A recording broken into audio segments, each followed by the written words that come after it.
Hello and welcome to the Manchester is Red podcast. My name is Steven Railston.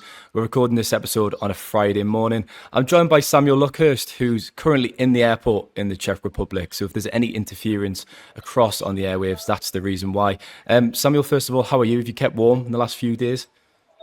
Yes, yeah, plenty of layers, thermals as well. It has been very cold out here, but it's a pleasant city, Pilsen. It's about an hour away from Prague, and got to have a look around the sites. The Christmas market was quite lovely, and the cathedral right there as well. So it was a very picturesque. It felt more of a town, but obviously, if it's got a cathedral, it's got a city. If it's got a cathedral, it is a city.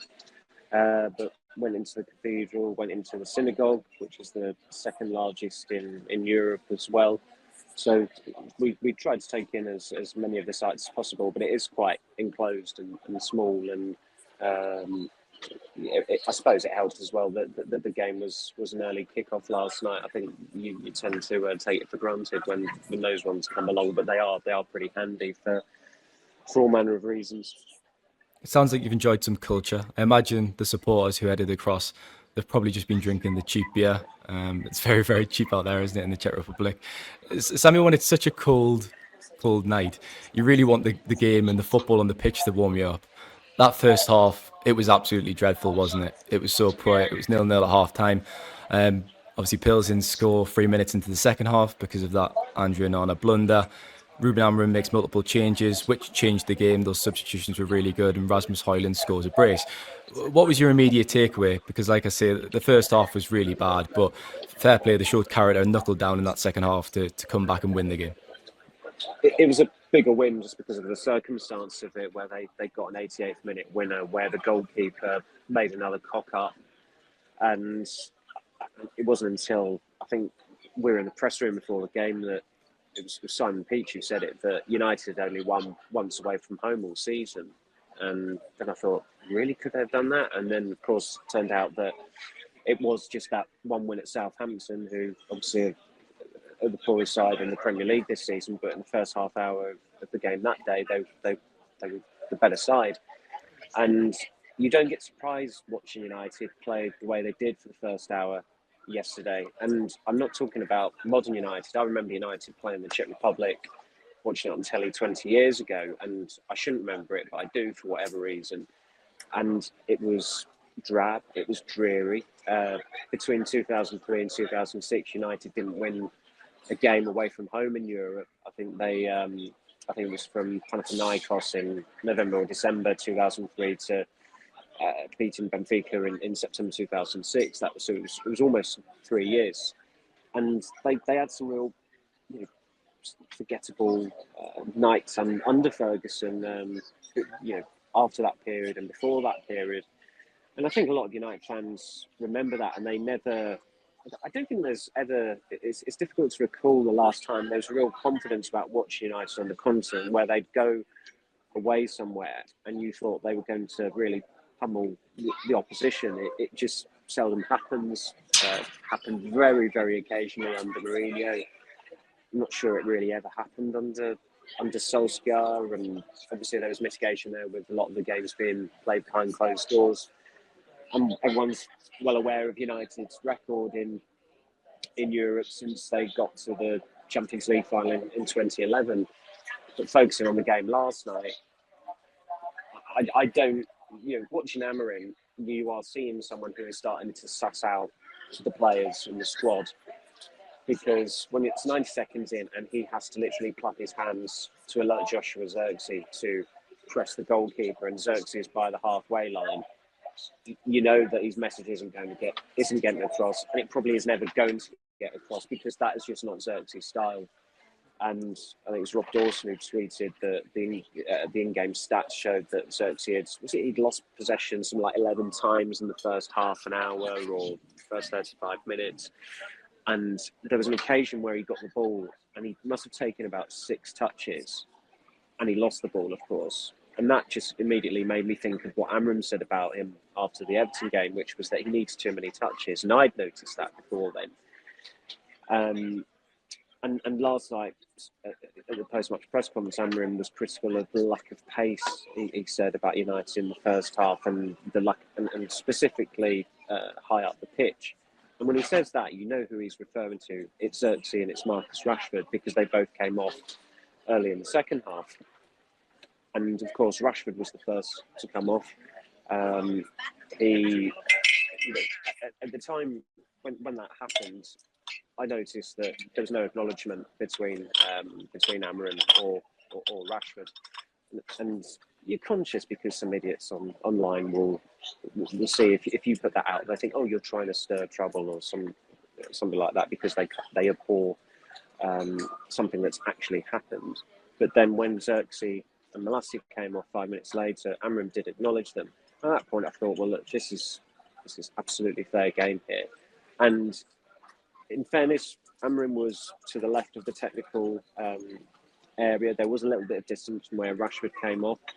And I think Rashford coming off, maybe that foul early in the second half influenced the decision-making as well. But his performance last night was not what you would want from someone who I think the majority of Manchester United fans would like to see sold, if that is at all possible, if there is indeed a market for him next year. And I think when that team dropped last night as well, I think United fans aren't daft. They'd have probably known that there are certain players who are definitely going to be starting the derby on Sunday because they've been held back for it. Hojlund would be one. Garnacho is probably another, and I'm sure there's another story to be told there, given what's going online with him and his brother, which was going on last season as well. But the difference, the complete contrast with Hojlund and Xerxes was a problem before Amram came in, because it's two completely different styles. And Hojlund, when he scored the equaliser, Amram was demanding they get the ball, but Hojlund didn't need to turn to his manager. He didn't need a directive from his manager to do something. He scored, he got the ball. They had a job to do there to get the win. And they got the win. It was a really well taken winning goal as well. A real pressure situation, not an easy chance whatsoever as well, as inventive as the free kick was. And really, in the end, it was a very well managed game by Amram, in that the three main changes he made, Hojlund, Anthony, in fairness to him, and Mason Mount, they upped the tempo. Were a hell of a lot better in the final half hour than they were in the first hour. Mount, I probably would have started him, and I think that there were certain selections where you thought, well, maybe that player will be disappointed because he possibly expected to start. But it was a good attitude from Mount to play as well as he did. I know he missed a couple of chances, but in the end, as I said, you don't watch Manchester United and expect them to pummel teams because they're 13th in the Premier League. And as I said, their away record in Europe, just in my lifetime in general, it's never ever been compelling. It's not like you're watching a team that play Parc des football and every fan in that region comes to see the great football that's showcased by Manchester United. That has honestly never ever been the case in my lifetime. The amount of times United have won European away games by grinding through 90 minutes, I've lost count of, and that was another example last night. When I interviewed a former player who had worked with Amram last month, and a Portuguese coach as well, they mentioned his in-game management, both of them, and kind of just praised it to the hilt, really. And one of them mentioned his final game in charge of Sporting, obviously against Braga, and Braga were 2-0 up at half-time. Sportman turned it around to win 4-2, and Amram made changes, and I think he tweaked the structure as well. We saw that again, really, didn't we, last night, Samuel, when a manager can look at a game, analyse it, and make the correct changes to influence the direction. It's a very, very good trait to have. And those changes did change the game. Hojlund was excellent. Mason Mount was good. I actually thought Anthony did a few good contributions as well, which was a surprise. I was kind of wondering what we were going to see from him when he was preparing to come on the pitch. But I think when Eric Ten Hag took over, we praised him for that as well. But it is a really promising thing to have, a quality to have, any coach, isn't it?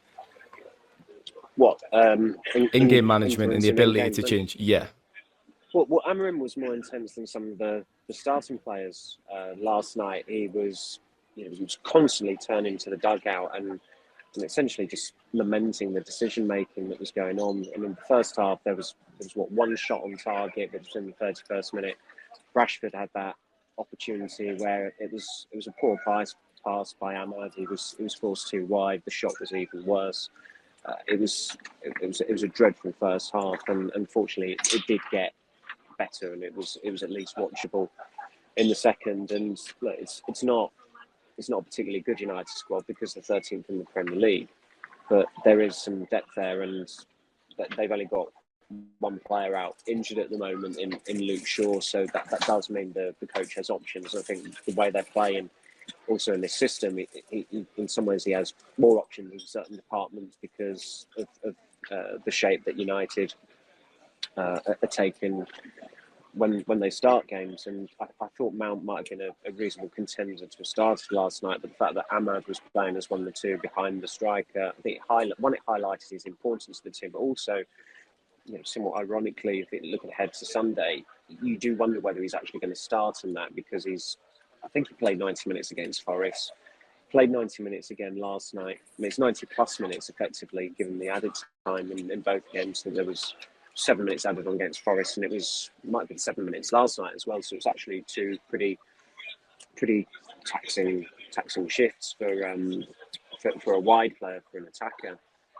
And of course, Ahmad didn't start against Arsenal, who they are in City slipstream. Those two clubs are even the State City are in at the moment. Those two clubs are levels ahead of United. So although I imagine that Amorim has probably decided more or less on what team starts on Sunday, Mount coming in would have been the one where I'd look at and think, is there a case to go with him in that game? I suspect he won't, because Fernandes has to start. Maybe Garnacho. I mean, that's the one where you could make a case for it, because I don't think Garnacho has necessarily been setting the world light recently. And as I touched upon earlier, there was quite clearly an issue with what his brother is getting up to in terms of who he's dealing with on social media, and that's nothing new either. I mean, that came up last season. I mentioned it in the big piece, the obit I did after Ten Hag was sacked as well. This suggestion that Garnacho's brother leaks teams, and it's pretty common knowledge. I think it's fair to say. I don't know how widespread it is on social media. I mean, maybe you can fill people in on that. Yeah, there was a bit of that last night. I'm not sure whether he is the actual leak. Someone at the club earlier on in the week was kind of saying they weren't sure where it was from specifically, and then we're praising Garnacho and actually saying he's quite a shy lad, introverted lad, etc. Whether or not it is coming from him, I'm not quite sure. But we've seen some activity, haven't we, from liking tweets to kind of getting involved in stuff that he shouldn't be over the last year, which is disappointing to see. And at one point you can kind of say, yeah, he's a young lad, but if it keeps on happening, you've got to address it, and it's got to stop, really. We've got to talk about it. Does, yeah. We've got to talk about Andre Onana then, Samuel. We've praised him a lot, and ironically, at the moment, we've been asked to talk about this. Rich PLC, who own all the titles, Manchester Evening News, Liverpool Echo, etc., are running a kind of nationwide survey for the best player in the calendar year of 2024. Ironically, we're kind of pushing as a desk, or we were, for Andre Onana to be championed. There was 4 players nominated. It was Andre Onana, Diego Diallo, Ahmad, and Alejandro Garnacho. It's really difficult though, because it's the calendar year, so it's based in 2024, and you've got to pick 4 players. So those were the 4 players put forward. Onana had a really consistent year. He'd made a lot of improvements. He was looking a lot better. Then he makes that mistake against Nottingham Forest. We obviously discussed it. And he has another brain fart last night. He just seems to have these errors in his game. I thought they were gone. I thought he had eliminated them. But here we are again, talking about an Onana mistake. What was he doing with that pass? Well, I looked at it back last night because a colleague had tweeted quite critically of it was James Ducker, he's not out here. I think he might have been in Turin during the City game, but he was quite critical of De Ligt, and I thought maybe because of course these grounds, no monitors. It's difficult to. Thank you very much. So that was my coffee, my much needed coffee that's arrived in this airport terminal. Is it a latte? Is it a cappuccino? What have you gone for? It's a latte, Stephen. It is a latte. Yes. This is like Alan Partridge's sidekick Simon at times. I was laughing when it got placed down. Continue. But yeah, Simon Peach did the ordering, so I need to thank him for that. But he's also saying he's sidekick Simon as well. So but yeah, we're both working here at the moment. But I've lost my trail of thought, which I'm sure. We were talking about Onana, Samuel, and his mistakes in the lit positioning for the goal. James Ducker said, like, De Ligt was quite questionable there, or words to that effect. I looked back at it and I thought, I think it's maybe a bit of a stretch, because it is just it's dreadful decision making by Onana, because he has got a clear view of Sunch, wasn't it, who got the assist. He's got a clear view of this guy, and this guy's thinking, is he really going to do what I hope he's going to do? Yes, he is. I'm going to be there to get the ball. Granted, De Ligt is toes, but in that situation, it's an underhit pass. The pass shouldn't be coming to him at that pace if there's a guy there, and it's a goalkeeping error. I think you can look at other aspects of it, try and look at the minutiae or what have you, but it's just a goalkeeping error. And look, I go back to Arsenal last week, and I thought he was really poor on corners. Like he was more rooted to his line than David De Gea at corners last week. The Gibbs White goal was a clanger. Last night was another error. Nobody, I don't think, is seriously suggesting, you've got to drop him for Altay Bayindir or anything. You've just got to let him ride it out. He's had a mental capitulation of the week, and it was quite amusing after Hojlund scored the winner that Onana, and he has done this before, he charged up the length of the pitch to celebrate, and on the way back he was probably even more overjoyed when he was just celebrating on his own. He just keeps on punching the air, just like yes, I've been bailed out, thank Christ for that. And you can understand that, because I think if anyone was in that position, they would be absolutely relieved, because if United had lost that game last night, 3 defeats on the spin going into a derby, and 3 defeats where the goalkeeper was heavily culpable or blameworthy in all of them, it's horrific. It's horrendous preparation for any game, never mind going to the Premier League champions. So that was a highlight of his evening, as it would be, because Hojlund did bail him out there. But I think for the time being you can dismiss it. He has regressed to the first 6 months of last season. Hopefully for him and United, this is the end of it. Like he's kind of like been quite diverse in the manner of the mistakes he's made. It so I can't come for that cross because it was such a good cross, and whatever reason, the Gibbs White shot was just inexplicable, and last night it's failing to pass out from the back, and Amram did touch a little bit on that in the embargoed section as well, and that comes out at 1:30 UK time. So leave readers to see what was said on that on the site. But I'm not saying that you've got to take him out of the team or anything like that. I think it'd be far too premature. If he continues to do it for another 3 games, I think there's a case to say, you should give Bayindir a go. But you just hope it's just a very, it's regression, but you just hope it's an aberration of an aberration is obviously should really refer to one game, but if you look at it as a week or an 8-day period, hopefully it stays at that.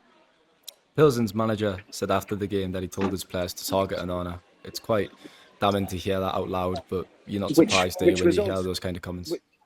Which was odd, because it was almost as if he was looking to give a quote, because Plzen did not, because he said something like, have as many, didn't he say something like, just have shots from anywhere? But they didn't really have shots at all. They might have had 1 attempt on target, which was the goal. They were very, very reticent. So it was, I think what he said about what he told them to do, it kind of, they certainly didn't execute it anyway, I didn't think. Well, that might have been his big moment, speaking in front of the press and the eyes of the world are watching. We'll end this part. If you do want to go vote for Andrea Onana, I'll get the producer. I doubt it, but you'll get the producer to put a link in the YouTube comments Just below. don't vote for any of them. None of them Yeah, well, deserve that's the it. problem, isn't it? We're in a difficult position when we're trying to promote this United serving. You've got to vote for 4 players, but really, none of them are that deserving. We'll leave it there for part 1. We'll be back in a moment for part 2.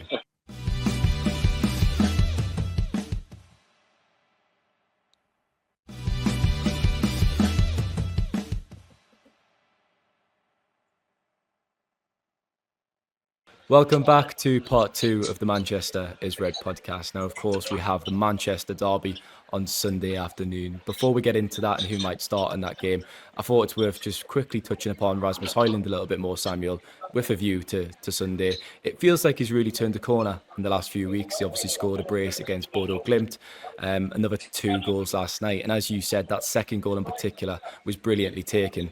I don't know whether he meant to kind of take that touch, but if he did, it was brilliant. And the finish was really, really good. And credits to Fernandes as well for the quick thinking with the pass. Would you start Hojlund on Sunday? Because he really feels like an informed striker right now. And when you look at Joshua Zirkzee, who can't score goals, it's chalk and cheese, isn't it? Well, I said to you weeks ago, Zirkzee is just a write-off. The way Amorim wants United to play, it's all about providing depth to the striker, and Zirkzee is just out of his depth. Just a daft signing, and we've covered all the ground there. Hojlund has got the potential.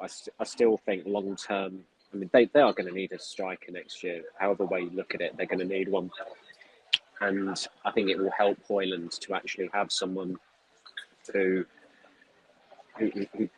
if they do sign someone who's actually a proven goal scorer as well, because I think that can bring more out of him. And you've seen already this season, although Zirkzee is not what United need and he's not really up to it, there has been a level of competition there, and it has got a rise out of Hojlund every now and then. And as you said, he got 2 goals in Amorim's first home game. I think what I liked about last night, I think in some ways I preferred the first goal more than the second goal, because it's an extremely good habit for a striker if they're scoring tappings regularly, and he did that at the weekend on the follow-up from Garnacho's one-on-one, and of course he did it last night because he's in the right place. He's starting to anticipate it more. And I can't remember whether it was it you who spoke to him or Ty who spoke to him in the mix zone. And he was told, and he said about it's all about looking ahead of me and not worrying what's behind me so much. It was essentially his directive now is to stay higher up, which is what it should have been in the first place. And he might have mentioned it around the time that Van Nistelrooy was in charge as well. But that's what Amorim wants. That's why Gyökeres was so prolific for Sporting, because he stays high up. Zirkzee doesn't. As I said, 90 seconds in, Zirkzee's by the halfway line when the directive from the coach is you've got to be pressing the goalkeeper. So he's exactly where he shouldn't be. He's nearly not as far removed as where he should be. That would be on like Andre Onana's goal line, but you know, it's one of the worst positions he could have been in. Striker who has a directive to press the goalkeeper. And Hojlund is a workaholic. He does run himself into the ground. Amorim said after the Bodo game he was dead. I think you knew last night that he wasn't going to start, which was sensible because logically he should start on the weekend. Now, he may have a poor game in the derby. He may look like a boy against men, because that has occasionally happened when he's come up against particularly physical centre-halves. But he should be going into that game feeling very bullish because he has been in among the goals recently. And also, just look at City's form. And again, I know it was, there's a risk sometimes with a win that if it ends on what seems like a negative note, it can overshadow it. But the tiff that he had with Ahmad at full time last night, there was nothing negative about that whatsoever. And it was great what Amorim said about it afterwards as well. Like he said, I love it. You know, we should do that. We should fight with each other. And then he said, you fight with your mother, you fight with your father, you fight with your brother. At which point, Neil Custis said, I fight with my brother, which brought the house down. Unfortunately, you can't really tell it on the tell by the press conference video, because the Killjoys muted. Did Amorim laugh more at that, or when Pichi said, "Long time no see," which provoked the biggest Oh, laugh. it was he definitely laughed more at long time no see. Right. Definitely laughed more. I laughed more at last night, but Amram was very tickled by the long time no see. He loved that, didn't he? In terms of the So, back three, but sorry, Samuel, that go on. was but that I was going to say that is a good sign. Like, you know, Ahmad and Hojlund were both annoyed at each other because they did have clear breakaways where they should have just killed the game off and gone 3-1 up or 4-1 up, whatever. This is the right mentality to have if you're bickering with your teammates having just won. Remember, wasn't it, after the League Cup final, Casemiro was moaning at, was it Fernandez because of a pass he didn't play, and you know, we talk about how broken the mentality is at United. Well, that's a way of repairing it. If you're really seeking to, I mean, Hojlund was clearly he was hat trick hunting, and he's still not got a hat trick for United. And if he continues with that mentality and he continues with his form, then he will get it.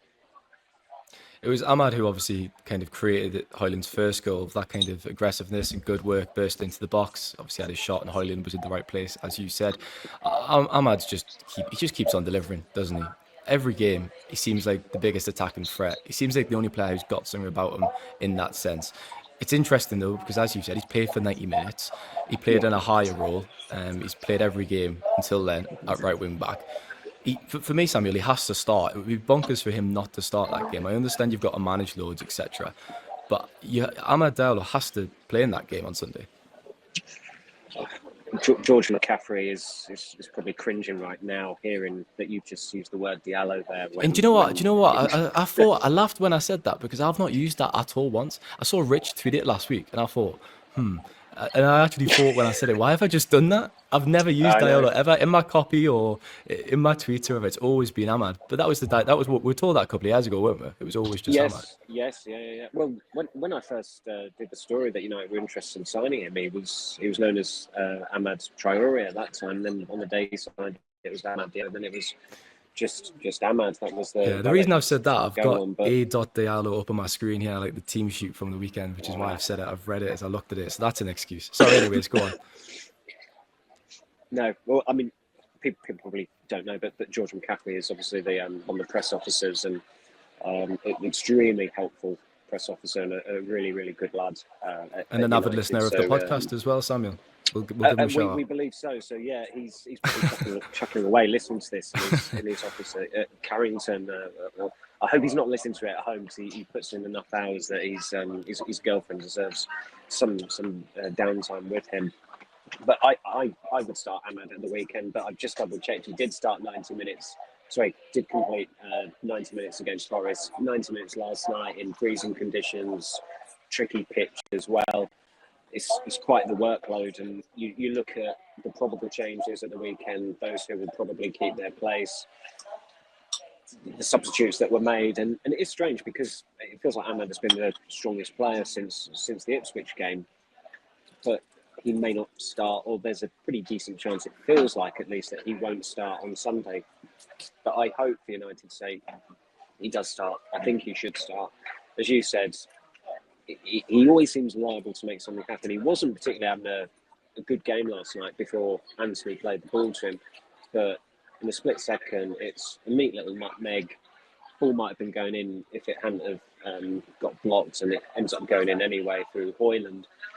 And I'm not surprised how well he's been playing under Amrin because he showed glimpses earlier in the season. I still think his performance against Southampton is one of, if not the best individual performance by a United player so far this season. I know there's not a lot of competition there, but I mean, is he on the 2024 Player of the Year shortlist?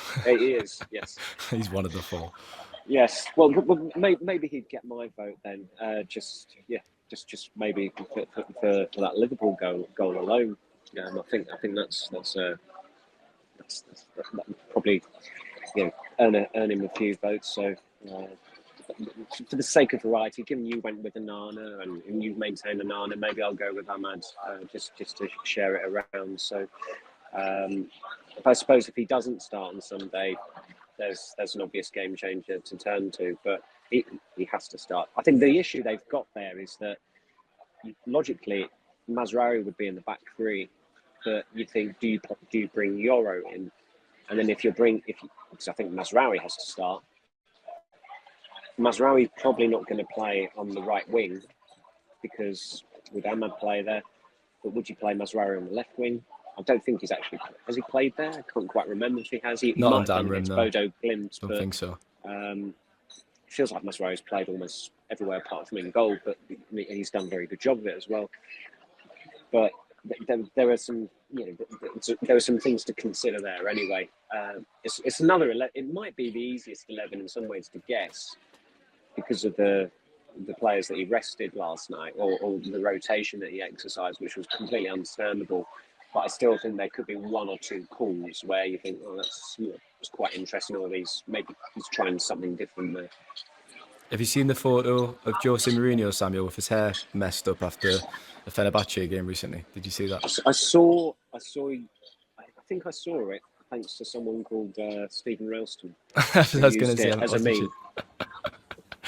Well, I tweeted that Anana was my player of the year before the game for a bit of context. You're ridiculing my friend there. It's very disrespectful. And what have you done with that yet? You framed it? You got it in your office? I will have it framed. If you want me to have it framed somewhere where I can do podcasts and I think that would be appropriate. Like it's a pretty good backdrop, isn't it, to have? We said on the last podcast, Samuel, we talked about Harry Maguire and we talked about how bad United have been the defending set pieces. City don't exactly come into my mind as a side who are excellent from set pieces, but they've got some taller players. United have struggled in that area. We thought Maguire would start at least one game this week. Obviously didn't start, didn't come off the bench. Does he start in the Manchester derby? Does he get thrown in? It wouldn't be a complete shock, would it? Because you talked about Yoro there, but he's still young. He's made one start, one substitute appearance. It would be a big, it'd be quite big to throw him in the deep end at the Etihad. Yeah, and Amorim is probably thinking, because I thought that team last week, he said at the pre-match press conference, he's more or less close to settling on his best lineup, and I thought that side against Forest was maybe one player shy of his best lineup.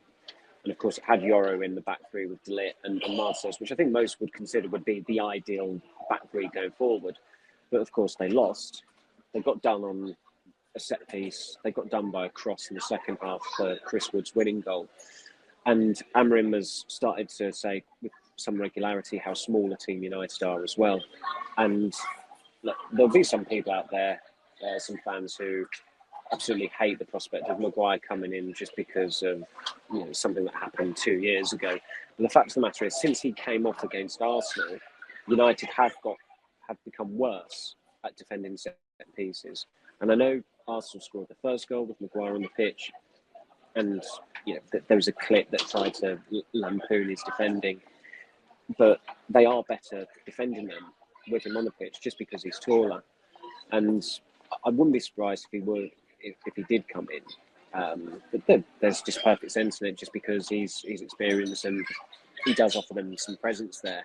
I thought De Ligt had a better game than he has recently last night, albeit not against testing opposition. I didn't think Plzen were particularly attack-minded. I mean, it says they had two shots on target all game. It says United 8 shots on target, which I'm struggling to recall all of them. I know Mount had a couple. What about the XG though? What about the expected goals, Samuel? Do you know what? It's quite reassuring. I saw a friend out here who's in the away end, and he was also ridiculing XG.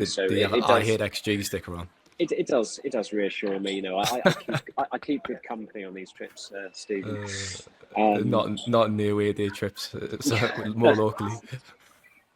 But I'm just saying, did Maguire come on against Forest? Probably did, didn't he? Yeah, he did. Yeah, and Amorim praised him as well, Samuel, when he came on. He said he made a big difference. He made quite a few clearances, and I thought Phil Jones's analysis was quite interesting on Sky because he talked about the desire and the aggression. I know that kind of dumbs it down defending from corners, but a lot of it is about that. And Maguire really does have that about him. He's got aerial presence, doesn't he? He puts himself about in the box.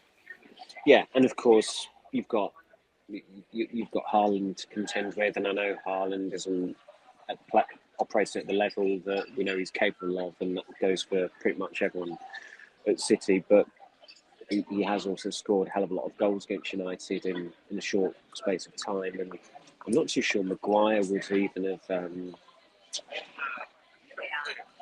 I don't think Maguire has probably even started a Manchester derby against Haaland. Obviously, Ten Hag bombed him out. I mean, I have to double check it, but Yeah, I'm looking now. maybe last season at home when they lost. I was thinking that Old When they Trafford lost 3-0. Got up the Because they team were sheet now. that was Yeah, the he infamous did. one Yeah, where it was Maguire and Jordi yeah, Evans in defence that day. Yeah, Varane obviously was rather controversially benched that day. So and Haaland he scored from a header that day. So the aerial sickness is it's been a long aerial sickness for United. But I think part of me also thinks though that United should go to City and be quite bullish, just because it's one of the weirdest build-ups to a derby in a long time. I mean, it's got to be the lowest position United have been in going into a Manchester derby since 2007, which sounds weird because they were the champions that year. But the context there is that the derby was the third game of the season, and United drew their first two games, so that's why they were as low down as they were. It's a bit different going into it being 13th after 15 games. They could be even lower than that come kick off on Sunday. I personally go with Yoro Martinez and I'd probably say Maguire. I'd have probably started Maguire last night with a view to him starting on Sunday, but the dynamics have changed there because of the fact that he didn't even get a kick last night, and Delete. As I said, I think he did. I think he had a pretty reasonable game, but it's going to be a step up in quality on Sunday. And sometimes it's a toss of a coin. Like I don't envy Amorim with some of the decisions that he'll have to make. We'll just wrap up pretty quickly then, Samuel, because you've got a flight to get on. But the midfield, because we've kind of glossed over that a little bit, is the presumption Kobbie Mainoo and Man Utd start. They started against Nottingham Forest, lost that game. We've not really seen the best of them gelling together as a pair yet, I don't think. And it would be a big statement again to start them in such a massive match, wouldn't it? And additionally, as you've said, City have won just once in the last 10 games. So it really does feel like a derby that's really just difficult to predict. And I guess that adds to the intrigue ahead of the game. It certainly does. I wouldn't be surprised if he was to keep Fernandes in midfield and with Ugarte, because Ugarte has certainly looked fresher and more impactful than Mainoo has. Mainoo is still really his season is still got going, partly because of injury, partly because of tiredness. He was not playing well before he got injured in October, but it's also a Manchester derby, and I think these are games where you can't underestimate the importance of actually having Mancunian in the team. And you saw that in the FA Cup final. I mean, it was in this day and age, it was pretty significant for a lad from Stockport to be deciding an FA Cup final between United and City. And he'd help keep the ball as well, wouldn't he, Samuel? When you think how well City retain possession, Mainoo would be brilliant at that. Yeah, I'd be starting him and just hoping that this. You grew up the City stronghold. You won the FA Cup for us in May. Gave supporters the best day of the year, the highlight of last season, the highlight of possibly the post Ferguson era. Sorry, just a minute. I'm alright, thanks. Okay, I'll get them. Just I've got to pay Simon Peach back for my hot chocolate at the Christmas market yesterday. Yeah, he didn't realise that, or he forgot. So, but yeah, from fucking. I'm getting delirious after having about 6 hours sleep on this trip as well.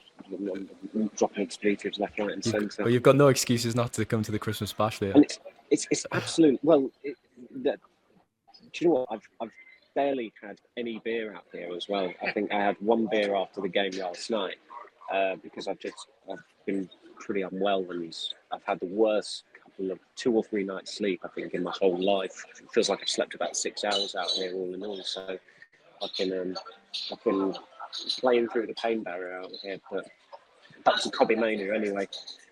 As I said, I think with he knows just the significance of Manchester derbies more than most others because of where he grew up, and it does. There is a specific meaning of those games to players who come through the academy and who were born in Greater Manchester, and you certainly saw that with Rashford in his first derby when he got the winner, and Lingard started that game as well. I know Jesse Lingard wasn't born in Greater Manchester, but won the Youth Cup, came through the United Academy, he was with United from a very, very young age. And in United's heyday, you'd have sometimes Ferguson would even, start players or squad players like Phil Neville or Mickey Butt in derbies, who you'd think, well, they're not first teamers, but there's a specific reason why they're starting, because it's a Manchester derby and he wants that steeliness in his side for the occasion. And of course, football has evolved a hell of a lot since then. But I'd be starting Manu at the weekend and just throwing down the gauntlet and say, look, it's time for your season to really get going now. It's December. I'm not for a single second suggesting that Manu is dying off the FA Cup or anything like that. I think we've covered it chapter and verse that he has been overtaxed by United just because of the issues they've had and continue to have in midfield. But I also thought that the injury was probably a blessing in disguise because he did need a breather. He played a hell of a lot of football from November last year to when it would have been October, early October. So nearly 11 months as a 18-year-old turning 19 with a European Championship and all the mental strife of United season last season and the mental difficulties that come with and challenges of representing England at a major tournament as well.